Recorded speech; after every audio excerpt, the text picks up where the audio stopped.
Aquele filme do Blade Runner, tem uma cena que eu gosto muito, que é um lugar, assim, que o cara mora lá, o cara que cria os ciborgues. E ele entra e tem um monte de boneco, que é meio boneco, meio gente, meio ciborgue, meio pedaço. Enfim, essa coisa de ânima e de simulação e de manequim e de prótese, eu sempre gostei. Seres. É bem essa palavra, seres. Todas essas texturas que tem, que não são a pele natural como a gente conhece, elas têm um brilhinho. É esse brilhinho que eu levo para a pintura, que é um brilhinho bem de superfície artificial. Porque o meu trabalho, por mais que ele venha da fauna, da flora, do corpo, que é dos lugares bem naturais, o acabamento que eu dou da superfície das coisas é super artificial. Que é uma coisa meio de ficção científica que eu gosto. Que é uma coisa assim, uma superfície que não é humana. É uma superfície que é estranha. E aí a metáfora que eu faço, por isso que eu acho que é político, mas eu nunca falei sobre isso, agora eu falo com uma maneira... Acho que o estranho, o gay, a travesti, o trans, o não sei o quê, o negro, todo mundo é meio estranho, né, pro branco, hétero, normativo, da família tradicional, né? Uhum. Então também colocar essa superfície, pra mim, é quase que falar assim, não. Os aliens estão vivendo porque, na verdade, assim, tá todo... Tudo mundo em diálogo, é isso que te interessa, óbvio, né? Essa coisa todo mundo é meio diferente, né, de perto, né? Uhum. Porque as pessoas olham as minhas coisas e falam assim, nossa, isso parece uma coisa, mas me lembra... Eu quero que tenha essa confusão. Pra falar assim, querido, às vezes o que você vê não é. Então eu acredito que essas coisas, óbvio, hoje em dia eu tenho um pouco mais de controle, sei um pouco melhor do que eu tô fazendo, mas eu já fazia antes, assim, eu nunca quis fazer... É que é muito legal, acho que chegar nesse momento em que você se entende tanto, que aí coisas que você já fazia antes, mas agora sabe que eu entendo algumas coisas muito e já não entendo mais nada outras. Demais, que eu acho que é legal, porque aí me faz querer continuar, o que garante mais 10 anos, pelo menos. Melhor, né? Todo mundo aqui? O Rodolfo Paridi é um cara rosa-choque. Rosa-choque é um tom alegre, mas vai bem além disso. Rosa-choque é forte. Só parece uma cor delicada para quem vê de longe. Você fala, você vê a realidade. De perto, rosa-choque impõe respeito. Tem poder, tem personalidade, força. Faz uma imersão nessa história. Essa falsa contradição sempre me atraiu no Rodolfo. E me ajuda a explorar as muitas camadas de diálogo que sua obra pode oferecer. Porque com o Rodolfo é assim. Você vai esperando encontrar o cara solar, de papo leve, e volta conhecendo um pouco mais de um sujeito comprometido com as coisas, preocupado em estudar. Acho que até angústia cabe no mundo cor-de-rosa-choque do Rodolfo Paridi. Tô me doando, tô falando a real, hein? Nossas conversas anteriores ampliaram definições, borraram fronteiras, derreteram certezas. E o Rodolfo fala disso tudo rindo, todo bonito, jogando um rosa-choque numa tela. Com ele, a linguagem clássica fica de mãos dadas com tintas sintéticas numa boa. Então, um reencontro é uma nova chance de perceber outras grandezas com um jeito Rodolfo de ser. Eu falei, né? O Rodolfo Paridi é rosa-choque. Não, tem muito a ver. A gente cortou aqui? Cortou, né? E aí, Rô, como artista, a gente tem... toda vez que encontro você, as nossas conversas são sempre dessa negociação que você tem interna e você tem também uma negociação com o mercado. Você está inserido aí profissionalmente e o mercado também tem um ritmo muito próprio e vai te colocando umas regras. Esse jogo, imagino que no começo deve ser muito difícil para todo artista, até se entender, está se entendendo, está entendendo que jogo é esse no mercado. É mais fácil hoje ou essa é uma negociação sempre difícil? Eu sou um artista que aconteceu mercadologicamente muito rápido, mas muito rápido mesmo, assim. Na FAP ainda, né? Na FAP ainda, eu estava colecionadores comprando, coleções institucionais e fila de espera, enfim, tinha toda uma... Eu ainda era um estudante de arte, já tinha essa demanda muito grande. Então, assim, esses primeiros 5 anos, vamos dizer assim, eu tenho 10 anos de circuito, né, 10 anos de prática artística. Esses primeiros 5 anos foram basicamente, assim, meteóricos. Então, eu trabalhei muito, eu desenvolvi muitas coisas e o mercado consumiu tudo o que eu fiz. E aí, os outros 5 anos, quando já tinha um grupo de colecionador comprando uma coisa, eu falei, não, agora eu vou fazer tal coisa. que as pessoas falavam, você é completamente maluca. Eu falava, não, tem alguma coisa dentro de mim que pede para eu fazer isso agora. E aí eu comecei a fazer coisas que eu precisava fazer, artísticas, e esse mercado começou a responder de uma maneira reticente. Tipo, opa, isso aqui não, eu quero aquilo. E eu meio que peitei, falei, não, eu não vou fazer mais aquilo. Eu vou fazer isso. E criou-se um outro mercado, talvez não tão forte como aquele primeiro, mas criou um outro. Porque antes a gente pensa muito em estética, né? Ai, qual que é a minha estética? Ai, minha estética é isso aqui. E depois, com o tempo, você fala, tá, mas qual que é a minha ética? Não dá para eu ir de acordo com uma pessoa que só porque ela tem dinheiro está comprando meu trabalho, e se essa pessoa não tem ética. Então eu prefiro não vender meu trabalho para essa pessoa. Tem que ter essa postura. Senão o Brasil não muda, o mundo não muda.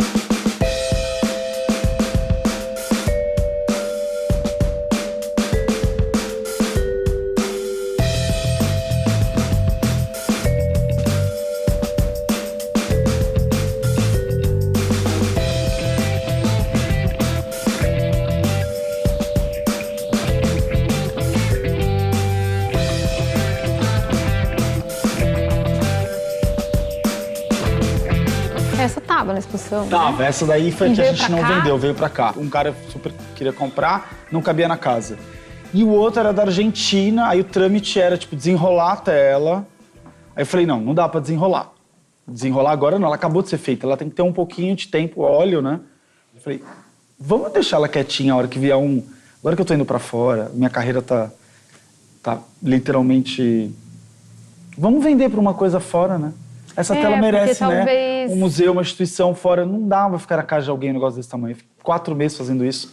Verdade. Aí ele, nossa, é verdade. Eu falei, tá tudo certo, a gente já vendeu outras. Essas daí que são mais especiais, digamos assim, pelo tempo, pelo tamanho, não dá pra vender pra uma pessoa que tem dinheiro botar dentro da sala. Não dá, entendeu? Eu não, Verdade. isso é uma Acho coisa que de tem uma museu, coisa coisa pra das outros pessoas verem. verem, é uma tela que demorou pra fazer. Então foi a primeira vez que eu tive também essa sensação de falar assim, não é pra vender pra qualquer um. Isso é uma obra de arte, isso aqui tem que durar no tempo. E os meus amigos falaram, não, que chama La Dança. A La Dança tem que ir pra uma instituição. Que bom que não vendeu pra um particular. E como é pra você conviver com ela aqui mais tempo? Assim? Então, ela na verdade é como se fosse uma espécie de dicionário da minha linguagem, né? Tanta coisa, Tem né? tanta coisa. Às vezes eu recorro a ela pra ter ideias. Então, assim, Tá você legal, tá gerando tá aqui. uns 6 meses um filho ali, 7 meses. Aí tira de você nunca mais vê. Você não teve tempo pra entender ele, né? Porque quando ela Claro. terminou, ela foi mandada pra exposição. E te perguntar isso de se despedir dos trabalhos, assim, é meio isso, né? Fica pronto muito em cima, né? Todas as vezes que a gente conversou, você estava abrindo a exposição, você ainda estava meio ali, perto da abertura, trabalhando nessas obras. É uma despedida muito rápida. Dá saudade dessas obras depois? Você tem essa relação? Você é meio apegado, assim? Então, eu antes não era tão apegado, agora eu sou extremamente apegado aos trabalhos. Primeiro que também tem uma mudança aí bem grande de um ano pra cá, por vários motivos, que é uma mudança de postura em relação ao meu próprio produção. Como eu sou uma pessoa que produz muito, muito rápido, eu tenho uma energia e uma ideia, e aí eu venho pro ateliê, que é aqui no espaço, né, no mesmo terreno da minha casa, então eu não preciso sair, me deslocar, eu posso vir aqui a qualquer momento. Eu comecei a entender que a produção tinha que ser um pouco mais elaborada e que mesmo eu produzindo muito, eu teria que ficar mais tempo num trabalho. E aí eu começo a ficar mais apaixonado, namorando mais esses trabalhos. E aí eu me apego mais.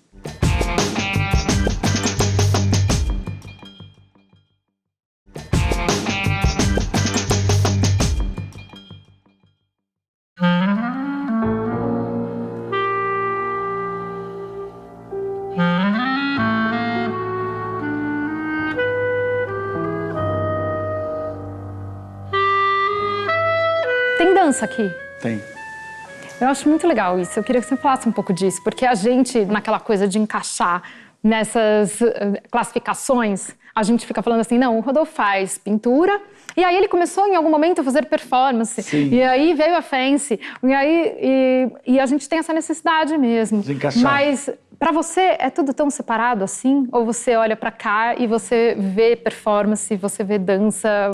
Queria que você falasse um pouco. Me parece tudo tão junto. Eu sempre gostei muito de dança, muito, muito. Por exemplo, se você quer me ver calmo, ou você me coloca na frente de uma pintura do Rubens, ou um solo de ginástica olímpica, sabe? Eu adoro solo de ginástica olímpica.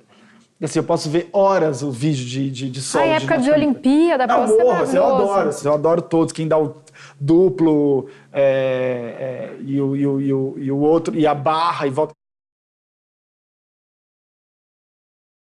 Eu adoro essa coisa que o corpo promove de movimentação e músculo e musculatura e tem tudo a ver com o meu trabalho. E aí, as pinturas do início, que tem muito a ver com essa aqui, com as que eu estou fazendo agora, elas tinham essa vontade, que ao contrário da pintura, como linguagem, de criar uma movimentação na tela real, de você olhar e falar, está acontecendo uma cena dentro desse quadro. Então eu não abandonei a dança, porque eu sempre estou dançando na frente da tela. Só que aí eu tento imortalizar esses movimentos da dança que eu não faço no meu corpo, mas que eu faço na pintura. E aí, o que você ouve quando você está pintando? Quando você tá atualmente, eu sempre escutei muito rock, né? Muito. Mas atualmente, realmente, estou escutando trilha sonora é bem eclética, né? Muito eclética, né? Eu sou bem conhecido pelas trilhas sonoras, mas assim, agora eu literalmente escuto mais música clássica. O tempo inteiro. Ou, não sei, um Philip Glass que eu gosto muito. Nossa, você tá mudando muito mesmo, gente. Não, porque sabe o que acontece? Isso daí me dá uma calma e dá uma concentração. Agora, óbvio... Silêncio tem? Silêncio... Você consegue trabalhar em silêncio? Às vezes sim, mas raramente, assim. O que eu gosto muito é que, de repente, óbvio, eu escuto um Pantera, escuto um Metallica, escuto um Sepultura, um Led Zeppelin, que são os meus preferidos. Mas eu não escuto como antes, que eu escutava o tempo inteiro no fone. Eu fico 10, 12 horas, às vezes, na frente de um trabalho. Não dá pra você ficar estudando Pantera 12 horas. Você vai, tomar um frontal depois. Você pensava em ser outra coisa, além de artista, tudo bem, que bailarino você falou que sim. Mas se foi uma escolha meio orgânica mesmo, se tinha alguma outra coisa possível? Ai, não sei. Eu acho que tinha alguma coisa ligada com artes, assim, artes cênicas, talvez. Ator, sabe? Alguma coisa ligada a ator de teatro. Eu sempre gostei de ópera. E a decisão? A decisão pelas artes visuais? Então, eu sempre brinco, mas que é uma brincadeira real, verídica, de que quando eu fui ver Rubens e as pessoas falam, ai, que absurdo, isso daí você inventa para pegar bem. Eu falo, não é verdade. Eu olhei aquilo e falei, uau! Porque as pinturas do Rubens, eu acho que agora tem como explicar isso, são praticamente uma ópera, um teatro, um espetáculo de dança. Porque as figuras estão se mexendo, aquilo tem uma dramaticidade, tem quase um som aquela pintura. E aí quando eu olhei aquilo e ainda aquilo sendo imortalizado pela linguagem da pintura, aquilo me pegou completamente. Eu percebi que artes plásticas podia ter tudo que eu gostava. A música, a dança, a performance, a pintura, a escultura, o desenho, a literatura. Você, Rodolfo, tem medo ou lida com o medo, já teve, de cair numa zona de conforto? A zona de conforto, ela é sedutora em algum momento. Sim. Né? Eu já caí numa zona de conforto, assim. Não, eu acho que não é que eu caí numa zona de conforto. Eu nunca caí numa zona de conforto, mas eu tive momentos nesses 10 anos que algumas vezes eu me senti mais confortável, mas um conforto... Você enxerga a zona de conforto é necessariamente ruim? Então, é isso que eu ia falar. Não. Não é ruim. A ideia do pintor, que é uma ideia publicada pela mídia católica, capitalista, enfim, tudo isso que a gente... avançada, de que o pintor é um ser calado, quieto, no ateliê, sujo, oprimido e... Incompreendido e melancólico e ninguém sabe o que vai acontecer. Bom, é um pouco uma invenção que não corresponde à realidade desde a Renascença. Isso é uma coisa para vender. É uma imagem a se vender, assim, o artista... Combina com uma figura de herói, né? Combina com uma figura de herói. Os artistas não são isso, são pessoas normais que trabalham muito e que têm que negociar o trabalho para sobreviver.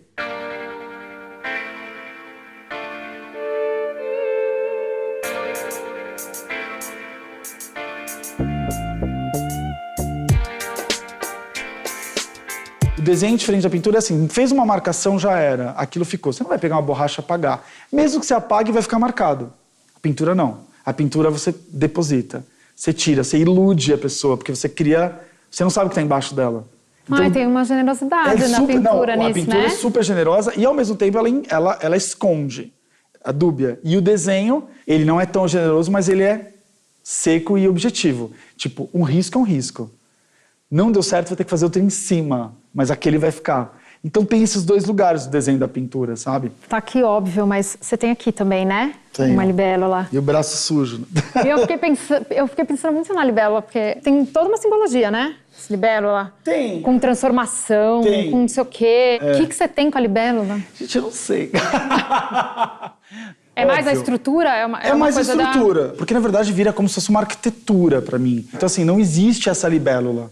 Aqui já estamos Aqui já falando é de outra totalmente coisa, outra claro. coisa. Então tem mariposa, tem criação, tem músculo, tem outras coisas que eu vou criando na hora com esses volumes, esses arabescos, essa coisa meio Art Nouveau que eu gosto muito, essa coisa meio dobrando, músculo. E aí vai criando uma estrutura em cima da estrutura libélula. Um ser ligado à transformação, que ela Total, nasce é para se sobre transformar. isso. Metamorfose. E é o que você faz, porque é isso, ela vai virar outra coisa na sua mão. Vai.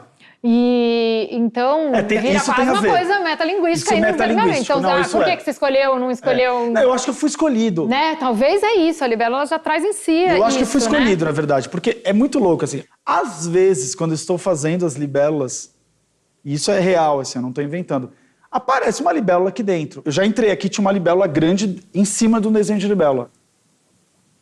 Então é meio engraçado. Que eu acho também que é um pouco da brincadeira de ser artista, porque senão fica tudo muito prático, fica tudo muito óbvio. E eu acho que o trabalho está num lugar mesmo, que é o que eu gosto, que é o lugar da ficção, da fábula, da beleza, da transformação. Eu acredito nisso. E demorou para eu assumir isso publicamente. Porque as pessoas falavam, ai, mas seu trabalho é muito bonito, muito estético, é um problema. Eu, ai, como é que eu faço para fazer um trabalho feio? Eu tinha essas coisas. Aí levava no psicanalista, né? Qual o seu problema? Sua mãe ou seu trabalho? Ah, porque meu trabalho é muito bonito. Aí o cara falava, isso é um problema? Eu falava, bom, no mundo das artes atualmente é, né? Então, assim, depois de muita questão, assim, um dia alguém falou para mim, mas por que você faz esse trabalho tão habilidoso? E eu tive a coragem e a clareza de responder, porque eu sei. Foi uma coisa que resolveu. Eu falei, não, eu faço porque eu sei, eu faço porque eu posso. Eu faço porque é assim que eu sei fazer.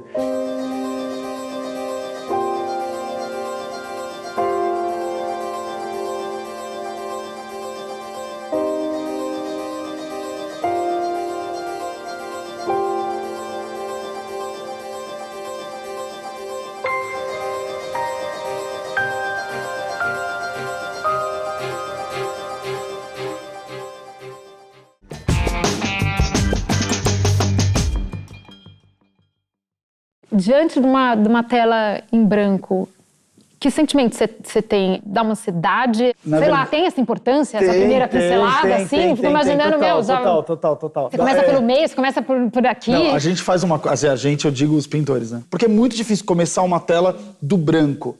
Mas se você tira o branco e suja, é como se você falasse assim, essa história já existe, eu posso agora refazê-la. Com ela suja, você fica à vontade. E você suja de rosa, a maioria das vezes. Você sabe que essa coisa rosa acabou, né? Ai, não fala isso, porque você pra mim é rosa. Não fala isso. Não, que acabou essa tela aqui. Não, mas assim, você vê que mas ela sabe, mas ela é agora roxa. Convivendo com minhas é violeta, coisas. azul. O magenta, né? Eu fiquei muito conhecido uma época, bastante, né? Primeiro, assim, foi aquela coisa assim, o Rodolfo, o cara que usa as cores, né? Aquela geometria, aquela cor minha e tal. Depois aconteceu essa fase vermelha, né? Que aí eu fiz aqueles desenhos de anatomia e comecei a fazer as pinturas com magenta. E aí eu comecei a perceber que o vermelho, ele fala de duas coisas, né? Basicamente. Ele fala de prazer e dor. Ele tem uma coisa mais do começo de uma poética. Não tem muita nuance o vermelho. O vermelho, se você fizer um degradê do vermelho, ele vira um laranja e acabou. Se você fizer com branco, ele só rebaixa. Ele não é um verde ou um azul que você pode criar milhões de tons. Então, assim, atualmente, de um ano pra cá, um ano e meio pra cá, eu venho usando azuis e verdes. O vermelho entra, mas ele entra menos, assim. Se você ver nessas duas telas depois, tem um pouco de pink e um pouco de vermelho só. Mas elas são mais acinzentadas, esverdeadas. Então elas vêm de um lugar que é mais profundo, mais longe, mais gelado. e tem umas pitadas de exaltação, de sexualidade. Porque eu acho também que tem uma coisa na pintura, com o tempo do trabalho, que você vai meio que falando, a receita, não preciso gritar tanto. Talvez vão me escutar de uma outra forma. Talvez vão me escutar mesmo falando só uma letra. Eu acho que essa maturidade vem também com a palheta.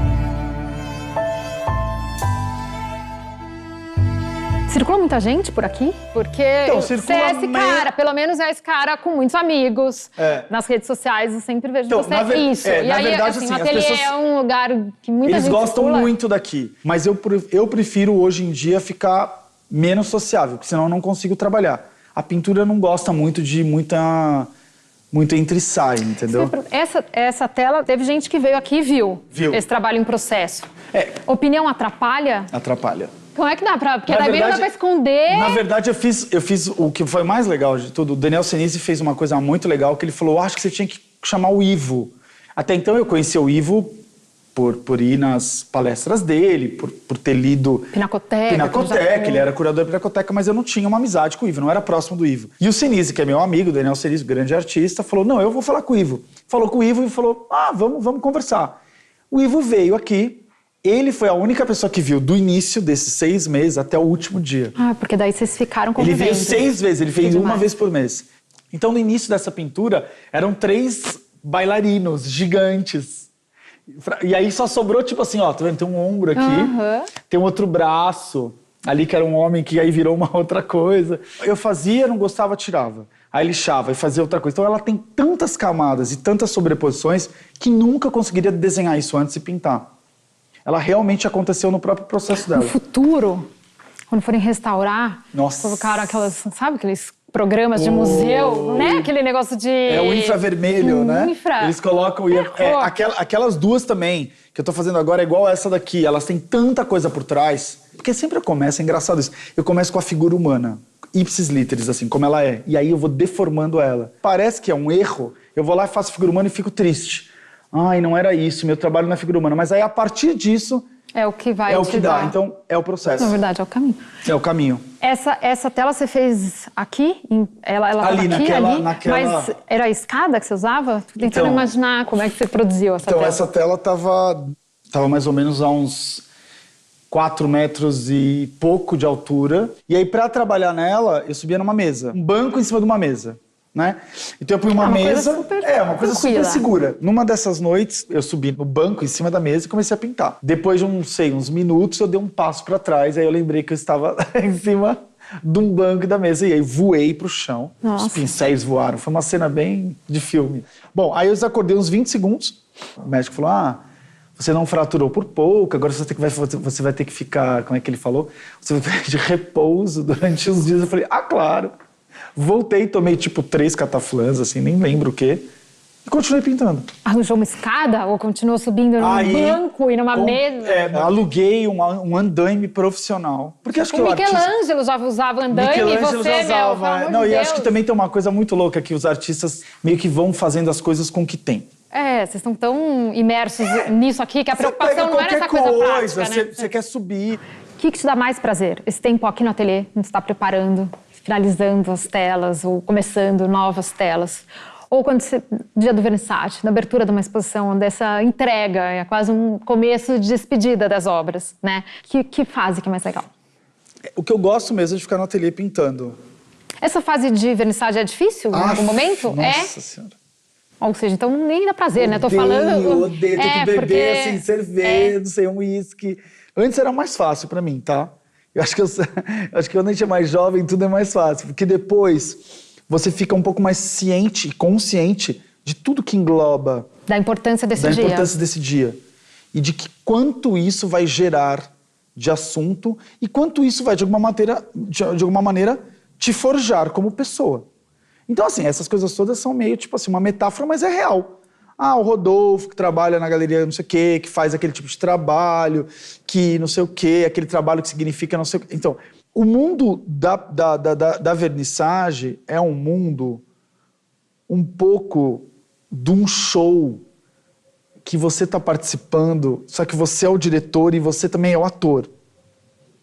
Então, é um pouco conflitante em algum sentido. Eu não tenho problema nenhum, pode falar, mas assim, eu gosto disso, aquilo ali, o que quero entender. Eu lembro de um negócio... Imagina as conversas, que tipo de conversa que dá pra ter, porque você tá num nervosismo, você tá tendo que falar com muita gente, é isso. Cumprimentar. As pessoas são educadas, outras não tanto, outras são muito apaixonadas, aí elas passam do ponto. Outras são mais frias, elas falam alguma coisa, outras querem te abraçar, outras querem ver o trabalho, enfim... Então, eu prefiro o ateliê. Hoje em dia, o ateliê é o meu lugar. E tem o choque também, né, Rô? Porque eu acho que todo artista, quando abre o dia da vernissage, claro, você vem de um período anterior muito denso. Denso e mais solitário, né? Você está preparando aquilo. Aí, é muito difícil. Que o dia é uma porrada, um choque de encontro de muita gente, de repente, falando. A abertura de uma exposição é uma morte. Eu sei que é um pouco poético falar disso, mas é verdade. Porque é uma morte. Porque você estava ali num processo de cair, levantar e de fazer coisas, e assistentes, e sozinho, e cores, e ideias, e desenhos, e faz, tira. De repente, tudo isso sai tudo, vai embora para um outro lugar. E você não sabe mais o que vai acontecer. É como se você criasse 6, 10 filhos e um dia alguém fala, daqui. E não aparecem mais, porque as minhas obras são como os filhos para mim. Eu sei o jeito que elas são, as fragilidades, as potências. Então, tipo, eu não sei, assim, eu acho que não dá para ter grandes emoções na vernissage. Eu acho que a gente tem que ficar um pouco mais num lugar... Protegido, tipo, protegido, assim, meio tipo... É isso e seguir, né? Porque a vida é longa.